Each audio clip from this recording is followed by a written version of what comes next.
ইতিহাসের পাতায় আরও একবার প্রত্যেককে স্বাগত জানাই। এই মুহূর্তে আমরা দাঁড়িয়ে আছি কাঞ্চনজঙ্ঘার একদম সম্মুখে, এবং কাঞ্চনজঙ্ঘার ওপর যে রোদের ছটা পড়েছে তার ফলে যে কাঞ্চনজঙ্ঘার রূপ সেটা কিন্তু অসাধারণ লাগছে।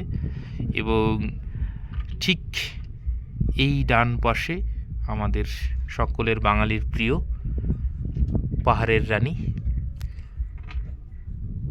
দার্জিলিং শহর। এটাই হচ্ছে দার্জিলিং শহর। জুম করে দেখানোর চেষ্টা করলাম। এবং এই কাঞ্চনজঙ্ঘা যদি আমি একটু জুম করি, এটাকে কিন্তু স্লিপিং বুদ্ধাও বলা হয়। এই যে সামনের দিকের এই অংশটা বুদ্ধের মাথা, এবং এই অংশটা হচ্ছে বুদ্ধের দেহ, এবং ওই অংশটা বুদ্ধের পা মনে করা হয়।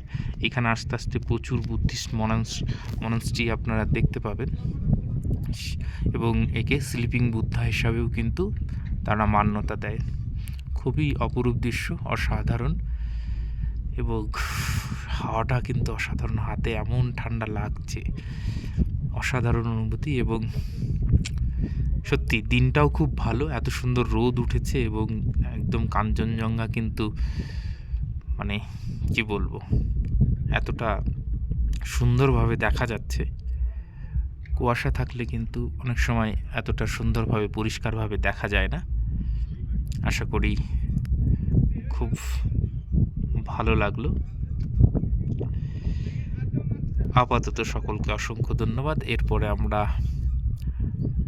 সান্তাকাপুর দিকে এগিয়ে যাব, এবং সেখান থেকেও দেখানোর চেষ্টা করব এভারেস্টের চূড়াকে। Thank you.